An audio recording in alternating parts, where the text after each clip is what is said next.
হাসিনা আসবে, বাংলাদেশ আসবে।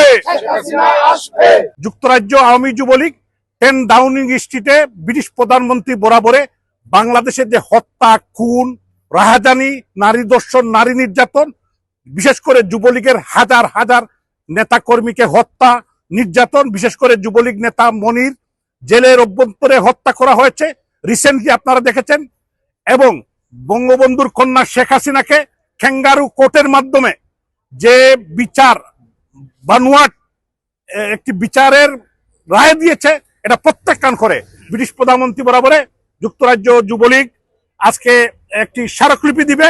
এখানে শত শত হাজার হাজার মানুষের সংযুক্ততা আছে এবং দেশে বিদেশে এই মুহূর্তে যারা দেখছেন, আমরা প্রত্যাখ্যান করতে চাই এই ক্যাঙ্গারু কোর্ট যে রায় দিয়েছে, তথাকথিত রায়, এই রায় আমরা মানি না।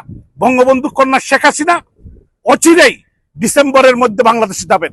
এমন কোন জেল নাই, এমন কোন হাজতখানা নাই যেখানে জাতির পিতা বঙ্গবন্ধু শেখ মুজিবুর রহমানের কন্যা শেখ হাসিনাকে রাখতে পারে। এই সরকার, আমরা যদি বাড়াবাড়ি করে, এই সরকার যদি তাদের আইনের বাইরে গিয়ে কোন কাজ করার চেষ্টা করে, তাহলে বাংলার 18 কোটি মানুষ রুখে দাঁড়াবে। আমরা দেশে বিদেশে যারা আছি, বিশ্বের বিভিন্ন দেশে 2 কোটি প্রবাসী, সবাই আমরা ঐক্যবদ্ধভাবে আমরা জননেত্রী শেখ হাসিনার পাশে আছি, নির্যাতিত নিপীড়িত মানুষের পাশে আছি। আজকে এমন এক সময়ে যুক্তরাজ্য যুবলীগের সভাপতি ফরুল ইসলাম মধু, সাধারণ সম্পাদক সেলিম খানের নেতৃত্বে আজকে 10 ডাউনিং স্ট্রিটে এখানে প্রতিবাদ করতে এসেছেন। যে আপনারা জানেন যে বাংলাদেশের যে পরিস্থিতি, আজকে ভয়াবহ, জেলে আমাদের নেতাকর্মীদেরকে হত্যা করা হয়েছে। আজকে বাংলাদেশে ভয়াবহ বন্যা পরিস্থিতি রেখে আমাদের বাংলাদেশের যে বর্তমান সরকার, তারা এই বন্যা পরিস্থিতির দিকে নজর না দিয়ে তারা অন্যান্য জায়গায় অন্যান্য অনুষ্ঠান করছে। বঙ্গবন্ধু কন্যা মাননীয় প্রধানমন্ত্রী শেখ হাসিনা ডিসেম্বরে বলেছেন দেশে আসবেন। সেটি এই বক্তব্যের পরে সারা বাংলাদেশের যে মানুষের মধ্যে যে প্রতিক্রিয়া হয়েছে এবং সারা বাংলাদেশের মানুষ অধীর আগ্রহ অপেক্ষা করছে যে শেখ হাসিনা ডিসেম্বরের ভিতরে কোন ডেটে আসবেন। নেত্রী বলেছেন যে অচিরেই ডেট দিবেন। আমরা আশা করছি যে যুবলীগ যে আজকে যে প্রতিবাদ সমাবেশ করেছে, এই প্রতিবাদ সমাবেশ শেখ হাসিনার দেশে যাওয়ারকে আরো এগিয়ে যাবে এবং দেশে যাওয়ার আরো দ্রুত হবে। আমরা এখান থেকে যুবলীগকে অনুরোধ করব যে ইতিমধ্যে আপনারা দেখেছেন যে চট্টগ্রামে যুবলীগের নেতাকর্মীরা মানবিক কার্যক্রম করছে, বন্যা পরিস্থিতিতে বন্যার্থ মানুষের পাশে দাঁড়িয়েছে এবং আমরা আশা করি যুক্তরাজ্য যুবলীগ একটি উদ্যোগ নেবে যে দেশে যে বন্যা, সেই বন্যায় যুক্তরাজ্য যুবলীগ দাঁড়াবে। আজকে এখানে এই সমাবেশ থেকে স্পষ্ট একটি আমরা জিনিস বলতে চাই যে বাংলাদেশে যে আপনারা যে খুন করছেন আমাদের নেতাকর্মীদেরকে যে অপহরণ করছেন, তোর আগে যে আমাদের 7 জন ভাইকে হত্যা করেছেন, প্রত্যেকটি হত্যার যথাযথ তদন্ত করে এর বিচার বাংলার মাটিতে বঙ্গবন্ধু কন্যা শেখ হাসিনা করবে। জয় বাংলা।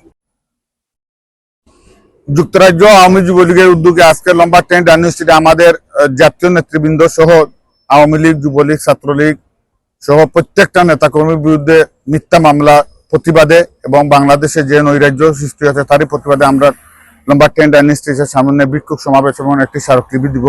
আমরা চাই অচিরেই এই তথাকথিত সরকার আমাদের সকল রাজবন্দীকে মুক্তি দেওয়া হোক। জয় বাংলা, জয় বঙ্গবন্ধু।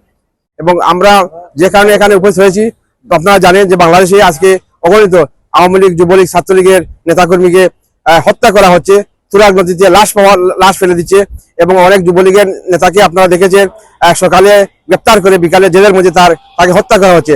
এইসবের প্রতিবাদে আমাদের হাজার হাজার নেতাকর্মীকে গ্রেপ্তার করা হচ্ছে। তাদের প্রতিবাদে এই রাজবন্দীদের মুক্তি দাবিতে আমরা ব্রিটিশ প্রধানমন্ত্রীর কাছে একটি স্মারকলিপি প্রদান করব, যাতে বাংলাদেশের যে মানবাধিকার লঙ্ঘন হচ্ছে এটা স্টপ হয়। এই জন্য আমরা একটা স্মারকলিপি প্রদান করব ব্রিটিশ প্রধানমন্ত্রীর কাছে।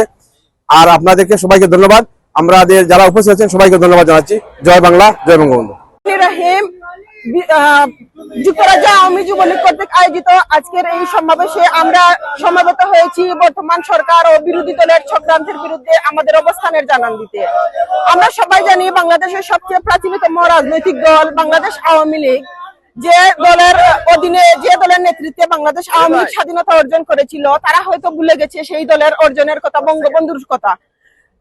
বাংলাদেশের তৃণমূল থেকে শুরু করে কেন্দ্রীয় পর্যায়ের নেতৃবৃন্দের উপর যে হয়রানিমূলক মামলা জুলুম নির্যাতন তারা শুরু করেছে তা একজন আওয়ামী কর্মী হিসাবে আমি এর তীব্র নিন্দা ও প্রতিবাদ জানাই। আমরা বর্তমানে দেখতে পাচ্ছি বিভিন্ন অনলাইন পোর্টালে দেখা যাচ্ছে যে শিশু রামিসা থেকে শুরু করে যে তুরাগ হত্যাকাণ্ড, বিভিন্ন ধরনের হত্যাকাণ্ড চালিয়ে যাচ্ছে এই ঠান্ডা মাথার খুনি তারেক রহমান সরকার। আমরা বলে দিতে চাই তাদেরকে, বাংলার জমিনে কোনো সময় খুনিদের কোনো স্থান হবে না, রাজাকারের কোনো স্থান নেই বাংলার জমিনে।